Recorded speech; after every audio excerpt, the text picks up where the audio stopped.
Olá, pessoal. Vamos aqui à resolução do vestibular 2022 da Faculdade de Medicina de Jundiaí, né, as questões de história. Só lembrando que esse vestibular também é feito pela Fundação VUNESP, então ele serve aí de um parâmetro para você estudar para próximas provas, não só da Faculdade de Medicina de Jundiaí, mas outros vestibulares elaborados pela Fundação VUNESP, tá?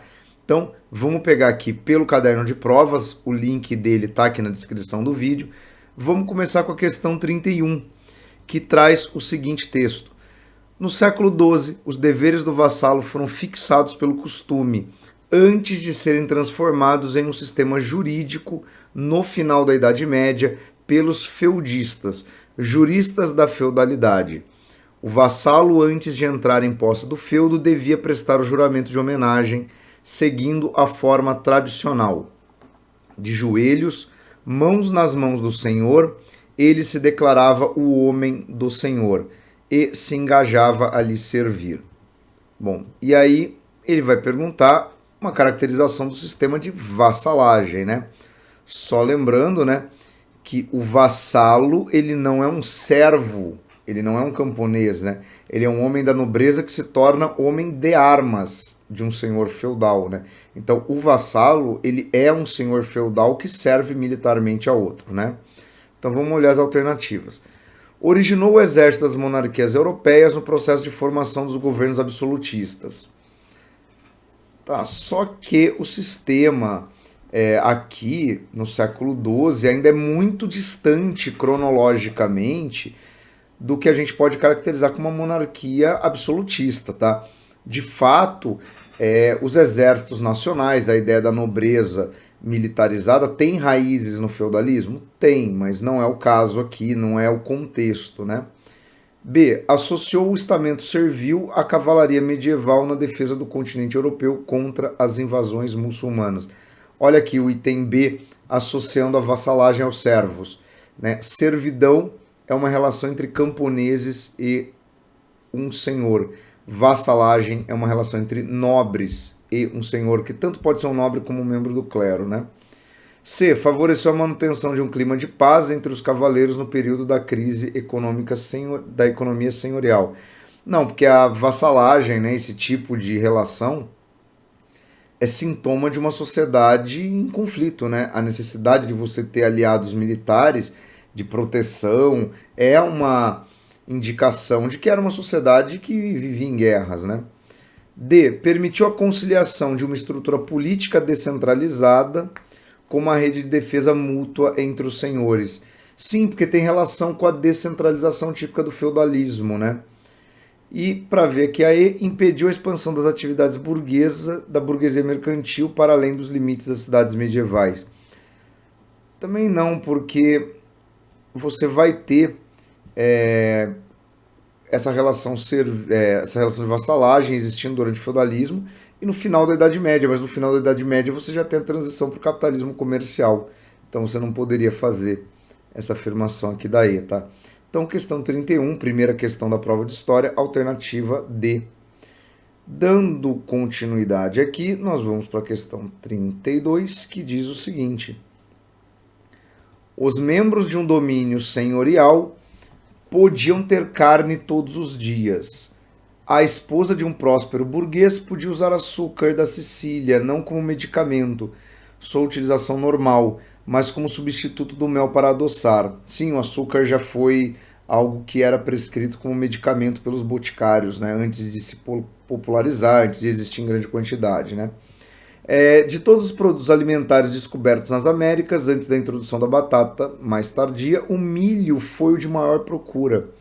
Com sua introdução por volta de 1500, começou a espalhar-se da Espanha para a França, Itália e até os Balcãs.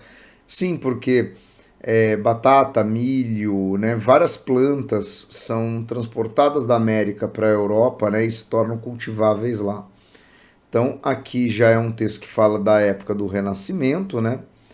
Então, o texto descreve o desinteresse dos colonizadores pelos territórios coloniais desprovidos de ouro. Mas não está falando da relação com uma região que tem ouro, né? Não é bem isso. Impossibilidade do cultivo de espécies coloniais nos solos europeus. Bom, mas ele menciona que o milho e a batata são levados para a Europa, então não faz sentido, né?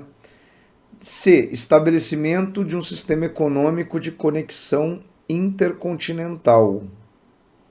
Pode ser a relação da Europa com a América, uma relação comercial, né? E ela funciona ali tanto na questão dos produtos que vão de um lugar para o outro, mas influências culturais, né? Intercâmbio de cultivos agrícolas, pode ser. D. Vínculo das economias industrializadas com os mercados de produtos primários.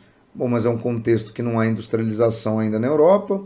E aí a aplicação de políticas econômicas favoráveis ao capitalismo europeu. Também não é disso que eles estão falando, né? É a C. Né? É este intercâmbio de vários produtos dentro do continente europeu e com a Europa, com a América, né? Embora, se você for olhar bem aqui o texto, ele é muito mais um texto sobre a questão da difusão de hábitos alimentares, né? Mas dá para, a partir dele, fazer essa constatação aqui do item C, tá? Vamos aqui para a questão 33 e 34, tem o mesmo texto, né, para as duas questões, e aí você tem o seguinte: as exportações de algodão aumentaram de maneira vertiginosa, de 3 mil fardos em 1790 a 178 mil em 1810 e a 4,5 milhões em 1860. Em torno de 1820, os Estados Unidos haviam se convertido no maior produtor mundial de algodão e 10 estados e territórios dependiam em grande medida do sistema de plantações. Né? Philip Jenkins, Breve História dos Estados Unidos. Bom, então ele está falando que ali no final do século XVIII para o início do século XIX, a exportação de algodão dos Estados Unidos aumentou de maneira absurda, né? E aí vem a questão 33, que vai perguntar justamente o seguinte: no período mencionado no excerto, o crescimento vertiginoso da produção algodoeira nos Estados Unidos é relacionado ao quê, né? Quem que consumia algodão em larga escala? Pessoal, o algodão é para fazer roupas, né? Algodão é matéria-prima da indústria têxtil. A primeira revolução industrial é baseada na indústria têxtil, né? E é uma revolução que não acontece nos Estados Unidos, acontece na Europa, principalmente na Inglaterra. Então, quer dizer, os Estados Unidos é um local de produção de matéria-prima nesse contexto e que exportava para os países que já eram industrializados. Obviamente que a Inglaterra vai ser o país que vai ocupar a grande parte desse comércio de algodão. Então, ó, resultou do processo de desenvolvimento da indústria têxtil na Inglaterra. É isso, né? Porque olha B, implicou na expansão da área cultivada em territórios anexados do México.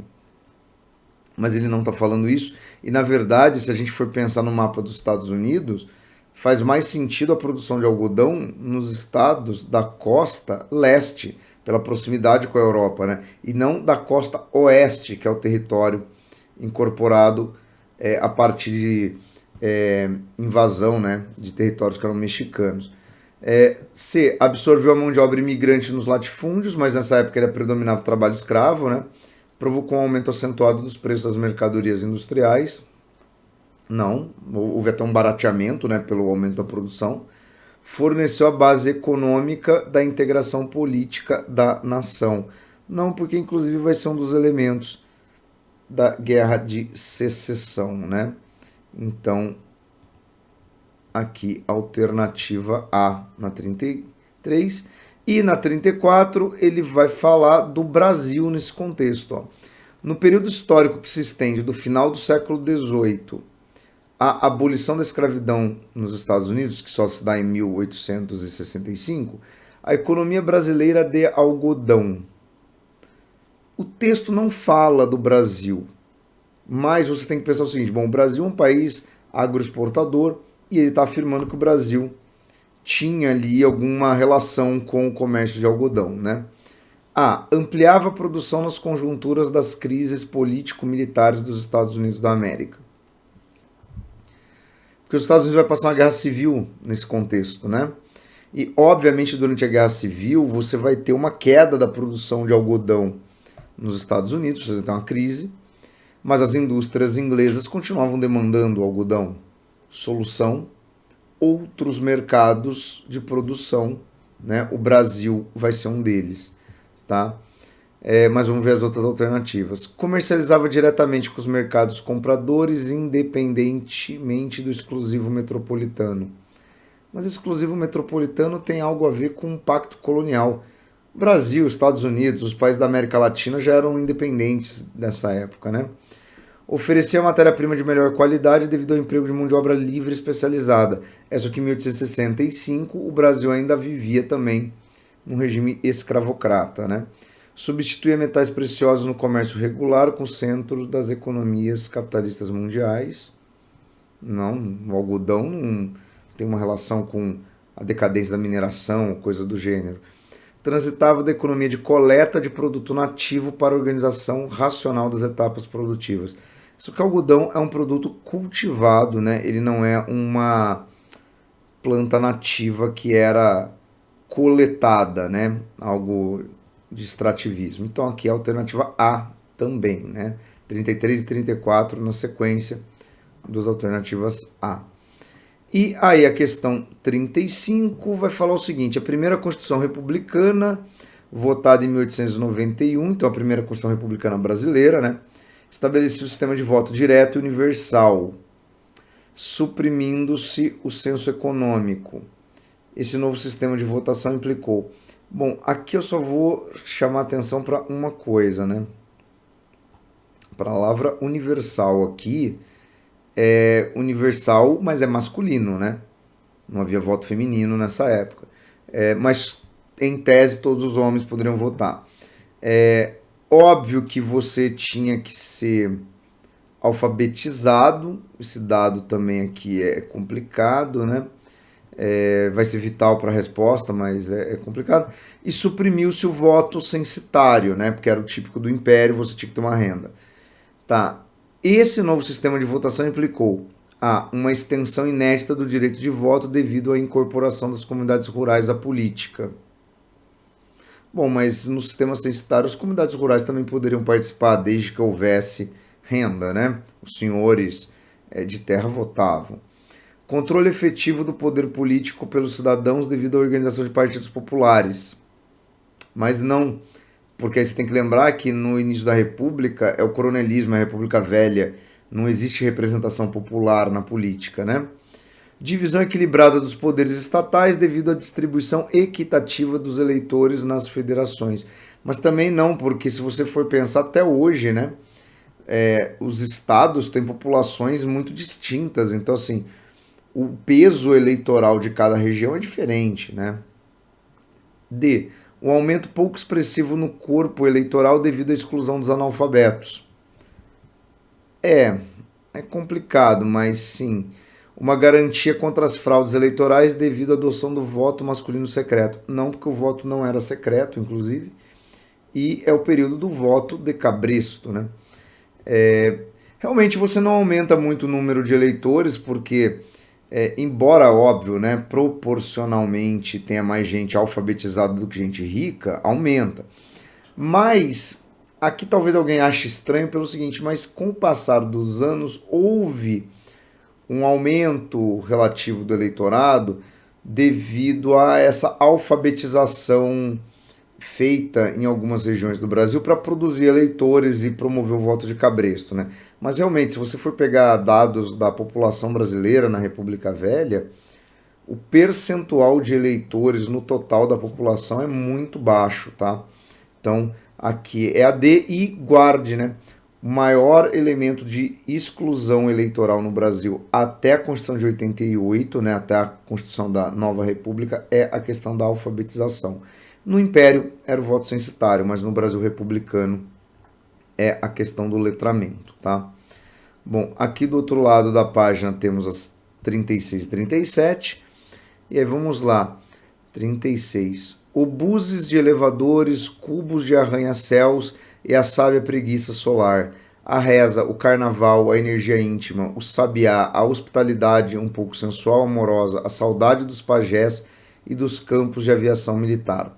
Oswald de Andrade, Manifesto da Poesia Pau-Brasil, do Pau-Brasil, Antropofagia e as Utopias, né? O Manifesto Pau-Brasil foi publicado pela primeira vez no Correio da Manhã em 18 de maio de 24. O excerto expressa um conteúdo essencial da estética modernista brasileira. Bom, olha que interessante, né? Carnaval, um elemento brasileiro, o sabiá, sensualidade, saudade do pajé, que é o indígena, e do campo de aviação militar, quer dizer, a modernidade, né? A tradição, o indígena, a cultura popular. Então, nós temos essa profusão, né, de elementos aqui no modernismo pau-brasil. Caracterizada pela adaptação ao universo cultural brasileiro dos padrões artísticos do classicismo greco-romano. Pô, mas é modernismo, galera, não é classicismo, né? Então não, né? Composição das novidades industriais com a singeleza primitiva do cotidiano social brasileiro. Pode ser, né? Fala do pajé, fala da cultura, né, popular, carnaval. Consciência da incompatibilidade da sociedade brasileira com a civilização futurista europeia. Não, porque é modernismo, o Brasil vai se modernizar, né? Rejeição das relações com o estrangeiro em nome das virtudes brasileiras da ingenuidade cordial. Mas não rejeita, né? Porque a ideia da antropofagia modernista é justamente você incorporar as influências externas, digeri-las, né? E produzir uma cultura brasileira, mas que tenha algumas referências. Então não pode ser. Reivindicação do romance de crítica social como um fundamento essencial da nacionalidade brasileira. Não, mas ele não está falando de romance de crítica social, né? Então aqui a alternativa B, que é essa composição, né, do avião com o pajé, né, do carnaval com a cidade, com os operários, com aquela coisa toda que a gente vê no modernismo, né? Então aqui alternativa B. E seguindo aqui a questão 37, né, que é uma imagem de Stalin, né? Observe o quadro A Manhã da Mãe Pátria, pintado por Fyodor Supin, em 1948. Então tem lá o Stalin, né? O cenário ali. O quadro pintado no período posterior à vitória da União Soviética na Segunda Guerra Mundial exprime. Bom, você tem o Stalin, né? Ali, Stalin é o grande ditador, né? O líder da União Soviética. Então ali você tem uma apologia ao líder, né? Padrões políticos democráticos do igualitarismo social da Rússia soviética. Então, só que o stalinismo é uma forma de totalitarismo, né? É um governo autoritário, não é um governo democrático. Crescimento da economia planejada durante o grande conflito militar. Só que a economia planificada russa, ela sofre com a guerra. Óbvio, por quê? Porque durante a guerra é o esforço de guerra, né? Ideologia de um nacionalismo de base política personalista. Sim, olha o termo, né? A Manhã da Pátria Mãe é nacionalismo. Nossa, mas o nacionalismo é uma ideologia incompatível com o socialismo. Não, porque o socialismo se assume como uma política de Estado, então ela acaba sendo, de uma certa forma, nacionalista. E você tem, assim, a pátria representada pela figura do Stalin. Então só pode ser isso. É o Stalin personificando a Rússia, né? Preponderância da sociedade de consumo sobre a sociedade socialista. Não, porque é a União Soviética, stalinista. Projeto revolucionário de internacionalização dos princípios socialistas. Também não, porque o Stalin não era favorável à tese leninista, trotskista da Revolução Mundial, né? Ele defendia ali uma questão realmente de apelo nacionalista, né? Questão 38. Foi o grande descontentamento dos que sonhavam com maciças transferências de recursos para o desenvolvimento da América Latina e sentiram-se encorajados com o anúncio do Plano Marshall, julho de 47, visando primordialmente a reconstrução das destruídas economias da Europa Ocidental. O plano transferia a essas economias uma soma equivalente a mais de 200 bilhões de dólares atuais. Nesse mesmo período, de 41 a 50, os latino-americanos receberam um total de 400 milhões. menos de 2% da ajuda americana. Bom, por que que os Estados Unidos, né, vão fazer essa diferença, né, que é a pergunta. O descompasso da ajuda financeira norte-americana evidenciou, no exceto deveu-se a...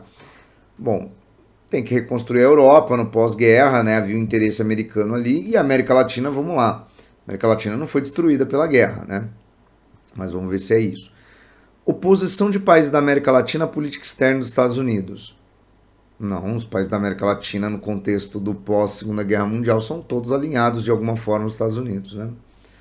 Dinamismo potencial das economias industrializadas europeias. Isso explicaria também por que investir na Europa, mas por que não tanto na América Latina, né? Insegurança de nações ainda ameaçadas pelos partidos fascistas. Não, mas o fascismo, em tese, ele desaparece, né, do cenário político europeu no pós-guerra. Proximidades culturais dos Estados Unidos com os países anglo-saxões, só que vai investir, por exemplo, em países que não são anglo-saxões. Posição estratégica de países no primórdio da Guerra Fria. Aqui a gente tem que pensar que é um investimento, por exemplo, para reconstruir a Europa Ocidental como antítese do modelo socialista do leste europeu, onde o processo de reconstrução vai sofrer influência soviética. A América Latina só vai causar uma necessidade de ser olhada com mais atenção pelos Estados Unidos depois da Revolução Cubana, 59. Até a Revolução Cubana, os Estados Unidos não dá muita ênfase na América Latina no contexto de Guerra Fria, né? 39. O enfraquecimento das ameaças golpistas no início de 62 levou o Jango, né, João Goulart, a lançar mão do apoio que contava nos sindicatos de trabalhadores para pressionar o Congresso a antecipar o plebiscito, que era o plebiscito do parlamentarismo, né? A seu favor estava também o fato de que a maior parte dos militares com cargos estratégicos enxergava o presidencialismo como um sistema de governo superior ao parlamentarismo, né? Porque o plebiscito restaura o presidencialismo no Brasil e a partir daí o João Goulart teria amplos poderes de presidente, como era previsto na Constituição, né? O parlamentarismo visava limitar os poderes dele. Felipe Penheiro Loureiro, empresários, trabalhadores e grupos de interesse. A política econômica do governo Jânio Quadros e João Goulart, 61-64. Tá. O texto expõe sinteticamente as alianças políticas entre forças permanentes do Estado e os movimentos populares de contestação da ordem social. Mas aqui eles não estão contestando a ordem social. Desqualificação dos sistemas de governo e a ênfase acentuada nos programas de reforma socioeconômica. Mas eles não estão desqualificando, por exemplo, o sistema presidencialista, né? Reajuste do salário do trabalhador de acordo com a inflação e programa de reforma democrática das Forças Armadas. Nada disso é mencionado no texto. Dissolução do poder legislativo pelo executivo e a concessão ao Partido Comunista do direito de participação eleitoral. Só que o João Goulart não fechou o Congresso. Ele não fez uma medida autoritária, né? Importância das instituições de Estado e de organizações sociais manipuladas pelo governo na política brasileira do momento. Bom, instituição de Estado, Congresso, né? Porque ele pede para o Congresso, mas aqui, o João Goulart usou os grupos que o apoiavam para pressionar o Congresso. Isso aqui o elaborador definiu, né, caracterizou como uma organização social manipulada pelo governo. Deixa o termo manipulado aqui bem forte, né? Mas questão 40. No fim do século XX já se pode descortinar toda uma história dos conflitos provocados pelo advento da tecnologia, mas aos poucos se percebe também o significado dessa história. A carga de destruição ambiental continua evidentemente muito grande, mas a consciência crítica em relação a todo esse estado de coisas também toma vulto. e já existe hoje em nível social uma objetividade de posicionamentos políticos que só faz crescer. Aliás, toda a questão ecológica revela-se sempre cada vez mais de cunho essencialmente político. Tá? Interpretando-se o excerto, conclui-se que os problemas ecológicos implicam participações coletivas para um fenômeno de dimensão global. Pode ser, porque não adianta eu sozinho tomar atitudes ecologicamente corretas se o resto do mundo continuar destruindo tudo, porque vai me afetar. E eu sozinho não serei capaz de impactar mudança, né? Tenderá uma desaceleração em vista das crises das economias capitalistas, não, porque inclusive hoje tem diversos novos negócios que são criados em torno da ecologia, da economia verde, e que já se percebeu que é muito mais rentável, muito mais negócio, né? Restringem-se a economias de escala global de grande dinamismo industrial. Não, que você pode fazer ações de melhoria de impacto ambiental em qualquer ramo de atividade. Limitam-se à superação dos desgastes do meio ambiente advindos do passado. Não, porque você tem que fazer medidas de contenção atuais, né, para evitar que se acumule isso, e também, por exemplo, recuperação, aí seria algo do passado. Serão solucionados em curto prazo pelas associações democráticas internacionais. Não, questão ambiental você não vai resolver em curto prazo, inclusive esse é um dos grandes problemas. Então aqui a melhorzinha era a alternativa A. E pessoal, com isso a gente conclui aqui a prova da medicina de Jundiaí, tá? 2022. Eu vou deixar aqui do lado uma playlist com outras resoluções de medicina da VUNESP, tá? Então, para você que está na fase de preparação aí para outros vestibulares, dá uma consultada. Além disso, se você não é inscrito aqui, se inscreve, ativa as notificações e curta esse vídeo, compartilhe com seus amigos para ele poder chegar a mais gente, o algoritmo aqui entender que ele é relevante. Beleza, pessoal? Fora isso, um abraço e até mais.